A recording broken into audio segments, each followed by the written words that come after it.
All right. So, in our last episode, we spoke about being manifesting generators. And I thought this week we could dive into what that looks like more tangibly on my journey because I am in a bit of a stage at the moment where I've made a decision to create some pathways in my business. Because as a manifesting generator, I, like Shadia, have so many different modalities and ways of supporting people and creative passions and things like that that I love to explore.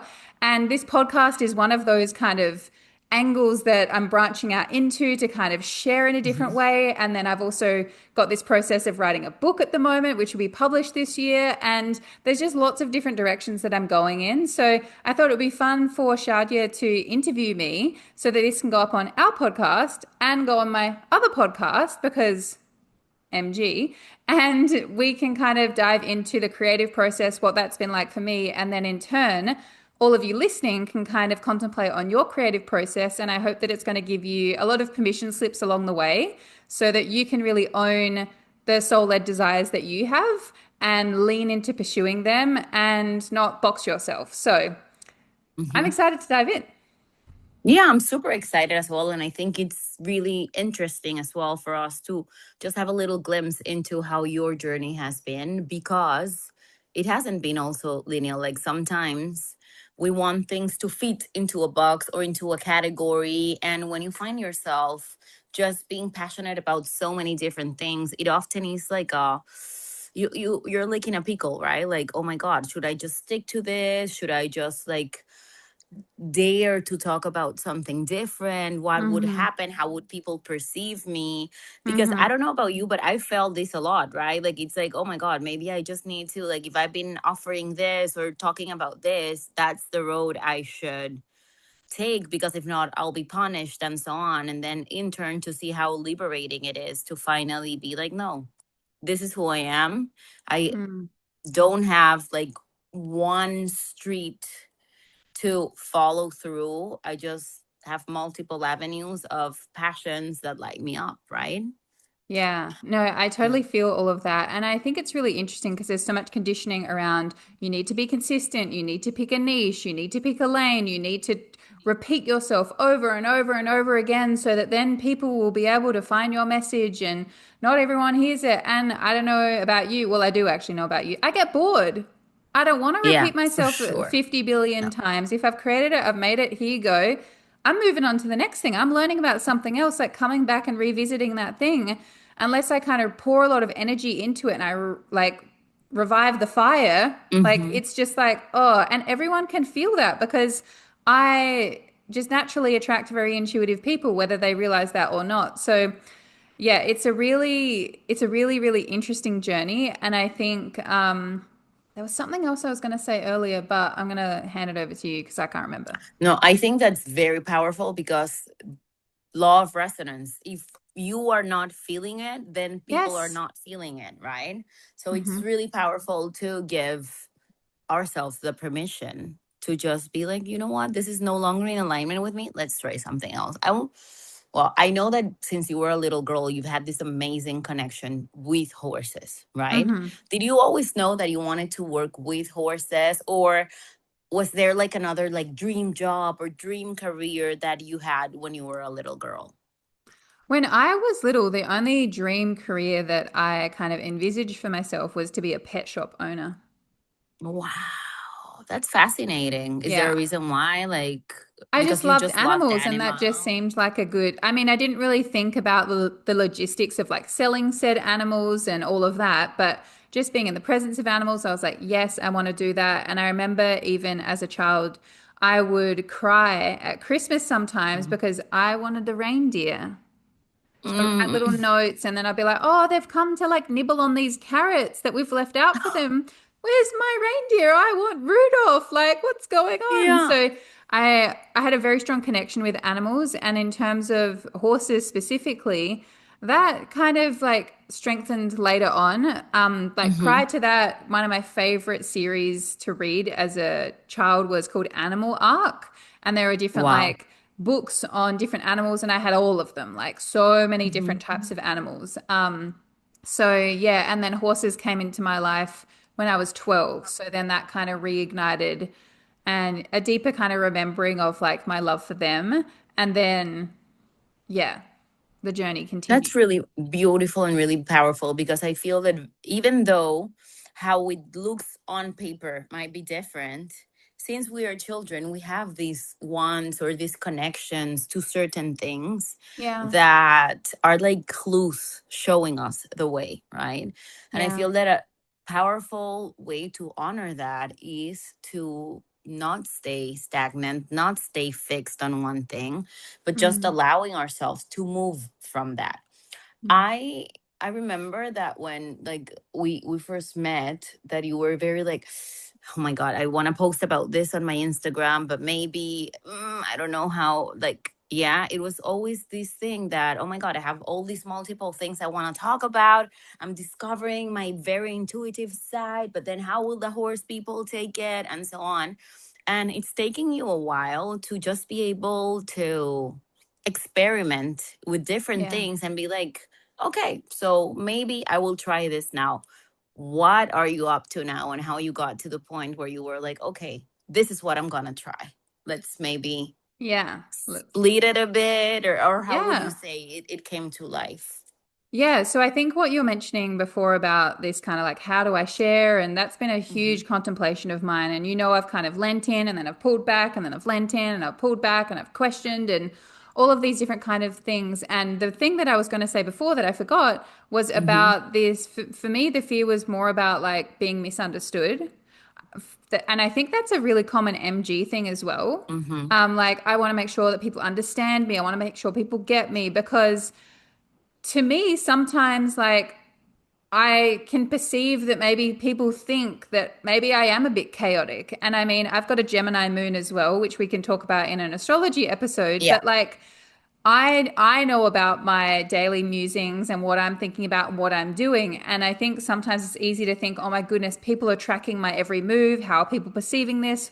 How is this making sense? Meanwhile, they're having their own completely very separate perceptions of my own experience. And that's been a really, really big thing for me to kind of like move through and lean into Mm-hmm. because there's just been a lot of evolution. And in terms of the pathways that I'm leaning into now, essentially, I've kind of segregated my business into two pathways. There's the soul Mm-hmm. led living and leadership pathway, which is for people that do have a genuine desire to lean into learning about things like human design, diving into their intuitive gifts, and exploring soul led business as well, and really kind of receiving support around that Mm-hmm. because alongside mentoring people with their horses, I also love diving deeper into supporting people in that deeper emotional way with past life healings and animal communication sessions, energy readings, somatic work, like all of these different things really beautifully blend together. And I really just noticed that there was kind of these two chapters to my journey. It was very much Mm-hmm. just like, okay, when we met, I was very much like on that horsemanship path, which is the other pathway that I've created now. So I've got the soul Yeah. led living and leadership, and then I've got the compassionate horsemanship path. And it feels like the compassionate horsemanship path Mm-hmm. is a place where I want to come forward more as an educator Mm-hmm. and a mentor from a place of like, I've already created these really beautiful things. I've had these really beautiful experiences.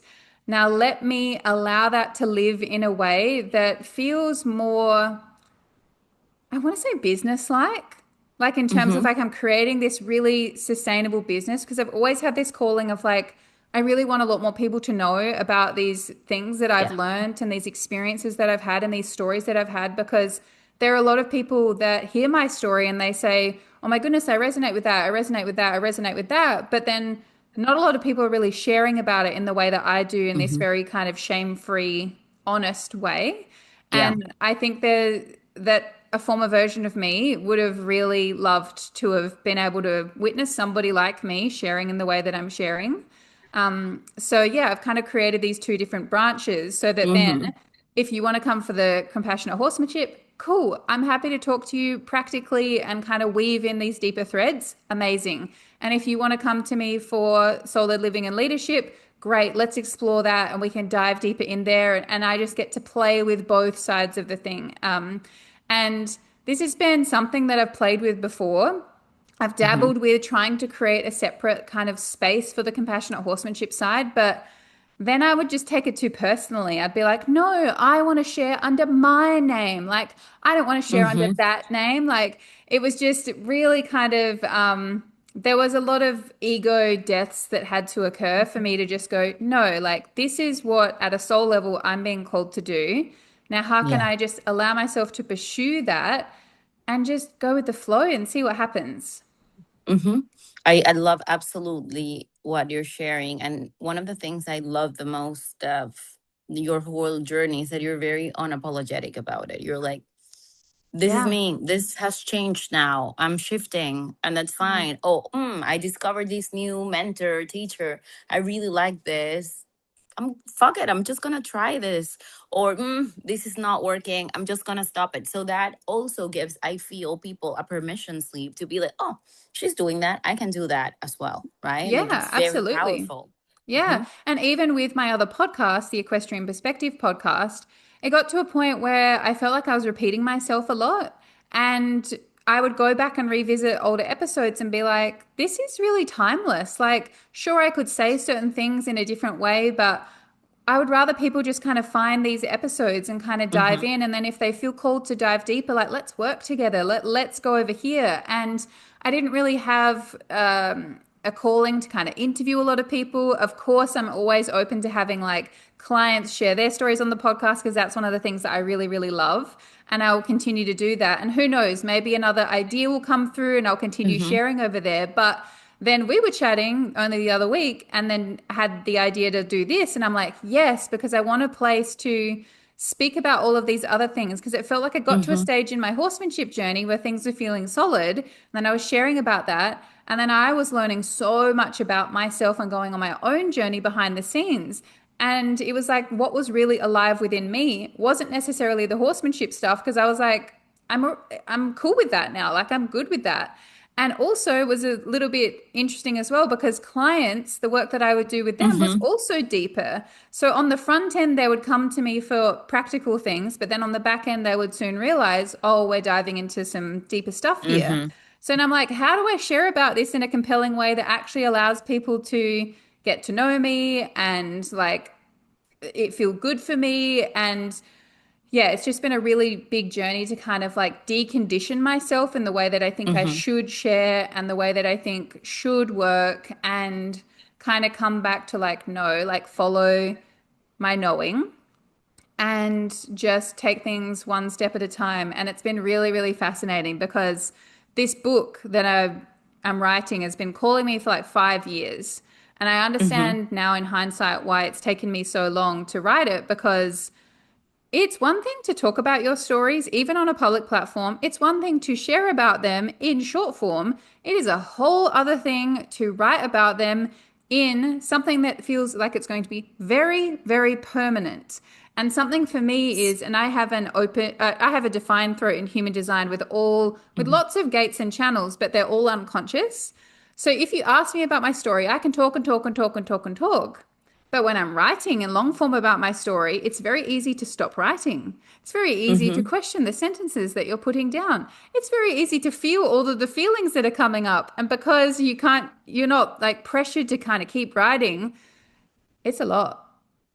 Yeah, but you're doing it and it's Yes. beautiful and it's really, really powerful. So now that you mentioned the book, and I've witnessed how it's been like many years in the making, what has changed now? Why are you feeling that, okay, this is the moment to birth this book? Because as you say, it's not always easy to just like put it on paper, right? Because we still love paper books. Like, yeah, or on digital form, but just like in a written Yeah. form, what has changed? What do you feel has given you like that big knowingness of this is the time for it? I think it was just something that was continuing to call me. Like it was just, Mm-hmm. I know I'm going to write a book. Once again, that knowing being really strong. Mm-hmm. And then it just feeling like almost an energy leak. It was something that was always in the back of my mind, something I'd always put on a to-do list, like write the book, write a book. And I would do bits and pieces here and there, like you can speak to, I mean, you already know. Like I'd be like, I've started the book, and then it would be like nothing for months. And then I think what's also been really supportive is one of my really close friends, Amiska. She's been in a book writing process, and oh my goodness, hers is a whole other beast because Mm-hmm. she's writing like a much longer full memoir, whereas mine's like a bit of storytelling and teaching. And I think just being in the space with somebody else that's doing something similar, you're in this like energy vortex together, and there's this momentum that's naturally built. But I remember at the beginning of last year, starting to write out my stories and just being like, okay, let me just write them out in a chronological order from my first pony, Muffy, what happened, writing it out. And oh my goodness. Like I would kind of write a bit and then there would be such a long like integration time that I would need after each story. And there'll be a lot of other layers that were revealed. And then I started having fortnightly somatic sessions. Mm-hmm. And that happened in August last year. And it makes sense why the book's kind of taken so long because I pretty much needed a somatic session for every story and more. Wow. And they're not even That's all going to be included in the final book. Yeah. So for people who are not familiar with what having a somatic session is and might wonder, but why does she need a somatic session for each story? Can you elaborate a bit more on that? Yeah, so basically, I really recognized that I got to a point where I've been on a bit of a journey that's been very mind led, and my curiosity has guided me so far. But then I started to notice that there were a lot of kind of repeating patterns that were still happening in my life. Mm-hmm. And there was also a lot of roadblocks. Like once we got this property, my dream property with my beautiful partner, um, I was like, why am I not able to enjoy this? Like, what's going on? And then, once again, being linked in with Amiska, she's a somatic guide. And also, Mm-hmm. you were also in the somatic world as well before I kind of Mm-hmm. dove into this. Side note, I had a human design reading in like 2021, and he advised me that somatic work would be good for me. Of course. Of course. Anyway, so then I ended up going, okay, I'm recognizing I'm at a point, I keep hitting these Mm-hmm. edges. Amiska found this incredible practitioner, and then I was like, all right, let me give her a go. And so I decided to dive in and basically, rather than kind of coming to a session and just expecting to kind of talk the whole time, or maybe dive into a more kind of verbal process, there's space to kind of come to the session, share what's coming up, and set an intention, and then feel into how does my body feel about that? Mm-hmm. And then notice what happens in my body and track my body's patterns. And through that, even if I would come to her, not realize, like, without the intention of, like, I'm writing my book and, like, this is how I feel, I'd come to the session, sometimes very open, and be like, okay, my intention is I want to welcome in more presence, right? If that Mm-hmm. was the thing I'm leaning into. And then all of a sudden, we would find a part of my body that was feeling activated and then go and connect with a story from that. And the story was something that I'm writing about or need to write about that I just hadn't even processed. Mm-hmm. So it was like every time I would kind of have these sessions, a new layer of awareness would be revealed. And then I would recognize, oh, well, no wonder I stopped writing at that point. And interestingly, the book, for everyone wondering, is called Beyond the Ribbon. Okay. I love that. So Mm-hmm. it's very much on a journey of releasing external validation. And ironically, at the beginning of last year, I started writing and then I stopped at the chapter where it got to my journey with Bruce and kind of like diving deeper into that external validation competition rabbit hole. Mm-hmm.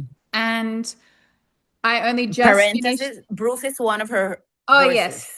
Bruce is Yeah, one of my remember this. horses. People Yeah. are just getting to know us here. Yeah, and then I've only just finished, like, wrote all of the story and things like that. And only yesterday I just finished those chapters, like relating Wow. specifically to that. So it's been a big story arc of, yeah, really understanding where else I was looping into external validation. And like this soul-led process really invites you to be very embodied and integrated with everything that you're sharing. And it's a really, Mm-hmm. really interesting experience writing because you write it and then you might feel activated by it. You go on your own process and then you might reread it, feel a certain way about it, and then you come back to it. And by this stage, I'm kind of reading through my story and it just feels very neutral. Mm-hmm. Like it That's was really like, powerful. did that I know that happened to me, but did that happen to me? It's Yeah. very strange. Yeah, but that's the magic of when you really embody things and get things to pass through, because all that we have experienced has been recorded in our bodies. But Yeah. since we're just living our lives and going a gazillion miles per hour and not stopping, and we tend to ignore that. But in the moment that we really take the time to see what's going on and what is our body telling us, it's Mm. super powerful and it's super liberating. So it's no wonder that now you feel like, okay, this is my moment and I am ready, because you have given space as well for all of these past experiences to just have a Yeah. place and a space as well to be processed, to be elaborated. So that's really, really beautiful. Babe, what would you like people who maybe feel stuck, wanting to do something, but that they are like, oh my God, I know, like you said, like, I know I have to write this book, but I am like blocked and I cannot move forward. Like maybe they want to, I don't know, open a business, or maybe they want to go on a trip, or maybe Hmm. they just want to have more joy or pleasure into their life, but they feel that there's like a block or that they cannot see the way out. What would you tell them, having experienced that yourself as well? So I think for everyone it's going to look a little different, but now I would actually advise people to start to look at the stories they have in relation to the process. So I recognized even in my process with the book, I kept telling myself how hard it was. Oh, it's so hard to write this. Oh, every story is going to need this healing experience. It's so uncomfortable to write this. I'm not a good writer, blah, blah. Of course, that's not going to get you fired up to write. Like you're just creating this like whole list of like, that sounds horrible. Like, of course, you're not going to feel motivated to do that. So, what I Mm-hmm. started to actually do was get myself in the habit of going, okay, if I'm feeling inspired to write or do something, let me go and follow that inspiration. And then the moment I have this kind of roadblock come up, I can start to look at that and go, okay, what story do I want to tell instead? Every time I sit down to write, it feels so light, it feels so flowy. Every time I sit Mm. down to write, I trust that I can write one word or write thousands of words. And I'm really proud of myself for like sitting here and just showing up for myself and showing up for this calling. I love that I get to creatively express myself in this way. I love that I can come back to this in the future and change anything I want. I love that I don't even have to publish this. I love that I'm doing this for me. And I found the more I kind of got myself like rolling with that, then momentum started to flow. Now, I will Mm-hmm. say that I don't know whether that strategy, which I kind of have employed later in the journey, to kind of, because essentially what happened was I wrote all of these stories, hit a roadblock. Mm-hmm. Then I decided to work with this publishing company. And then basically, since deciding to work with them a month ago, I've written the whole book since then. So Mm-hmm. Wow, that's so powerful. yes, because, and I realized that the stories I'd written up until that point, I don't even know if they will be in this book or where they're going to go. Mm-hmm. Mm-hmm. So it's fascinating. So I say that kind of think about the stories that you're telling. That might be enough for you to kind of get some momentum and juices flowing. And then if you're still kind of hitting roadblocks, that's where I love tapping, somatic work, something that allows you to go, okay, well, what is this? And Mm-hmm. how can I understand that a bit more? Because it's often something that like, you're not even aware of, and it's likely coming up in other areas of your life too. So that's where I've really Mm-hmm. started to weave in more of the somatic work into my sessions as well, just to do a bit of body tracking. And everyone's going to offer this in a different way, depending on their background and Yeah. their intuitive guidance and things like that. But I think that's really, really powerful. And that's what I love kind of guiding creatives through as well. Mm-hmm. Because you just don't know what's behind the thing that's coming Mm-hmm. up. Yeah. And you can try and just maybe come up with ideas of what I think the story of this is. But in reality, there are so many different layers that we are not aware of. So I Mm, find very powerful what you've been sharing about just like, what are these stories? What's been running the show? mm, What's behind all of this? Because it's not that, oh my God, I just want to sabotage. myself. Like one of my favorite like tapping teachers, like Brad Yates, he's Yes. incredible. He says that sabotage is just like misguided self-love, right? So Yes. that's really beautiful. It's like your subconscious is just trying to protect you. It's not trying to ruin you. So Mhm. if like, look, Felicity said, like, I've been trying to write this book for 5 years, right? It takes time. It can, and things can just also happen in an instant, but just have some grace with yourself. Just be patient with Mm. yourself, right? And I feel that one of the reasons we wanted to do specifically this episode is just like to show how inspiring and non-linear your journey has been, and how it's okay to not know, or to take breaks, or to even just like question and wonder things. Yeah, and I think something I want to say, like, I really just allow myself to view the timing of things as perfect. And Mm-hmm. I know I could have probably written a very similar book. It would have probably had a very different frequency, but it would have been Yeah. a similar book, different frequency 5 years ago.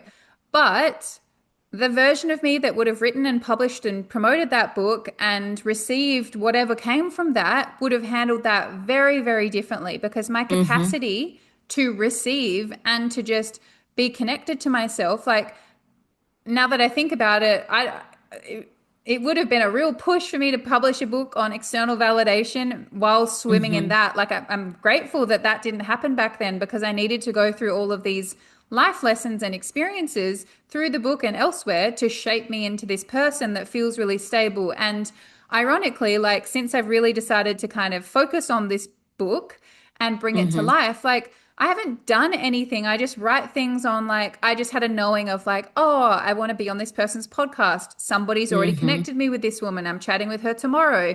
I was watching a poetry class yesterday. In the middle of the poetry class, she mentions my book because she's helping me It's bring it to amazing. life. And then what was the third thing? Oh, that's right. A client of mine was on a big horsemanship podcast. I worked with her years ago. She name drops me in the podcast. Like, I this has all love that. happened just, I haven't asked for any of that. Like, it's just coming through. Like, everything is just flowing because I'm not trying to be like, no, I should do this instead. It's just all coming together. So I think to anyone that feels like a soul-led calling or a creative Mm-hmm. project that wants to come through, one of the big things is, alongside telling the story that you want to tell, is like not making your process wrong.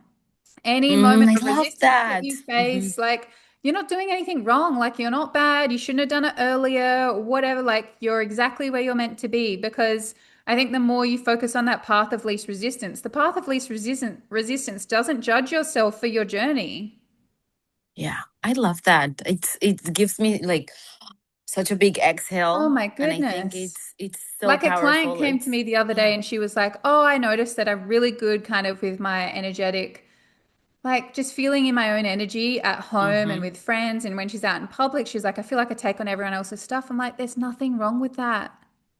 That's like such a That's beautiful coping mechanism from your body. And now we can look at, okay, how can we help you feel yeah, safe moving forward? yeah, yeah. It's so powerful not to make ourselves or process or journeys wrong. Just Yes. like remembering what you said, we're exactly where we're meant to be, having the experiences that we're meant to be. It's like also a possibility to just like rest in that knowingness that Yeah. there are no mistakes in creation, right? Yeah. Yeah. Mm-hmm. I love it. Well, I that love that. feels like a good kind of teaser, completion, inspiration for any creatives out there. If I love anyone it. wants to come along this book journey with me and kind of hear all about it, I think I'm going to bring forward some sort of behind the book something, so you can go onto a wait list. So if you're horsey, or you're willing to kind of view these teachings through the lens of like Mm-hmm. life lessons, because they really all are, Yeah. um, go into the show notes. I'll put links there and you can explore all the things. And otherwise, like, follow those soul callings. It's something I want to say to you as well is, like, after kind of really sitting with, oh, yes, this first draft is like ready for the editor, ready for this writing coach to kind of get her eyes on it, I feel so light and like, oh, it just feels like a weight's been lifted off my shoulders. And like, Amazing. I've got my like writing mojo back. I'm not, it's just been, yeah, I'm so grateful that I'm here.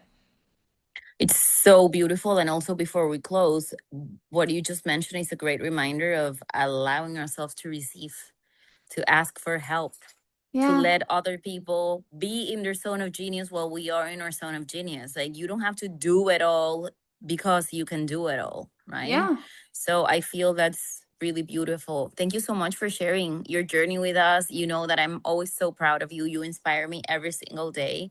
And I feel that whoever reads the book or gets into your world is very blessed and very lucky, because you're so special and magical. And Oh. everybody go follow her journey, because Felicity is Oh, incredible.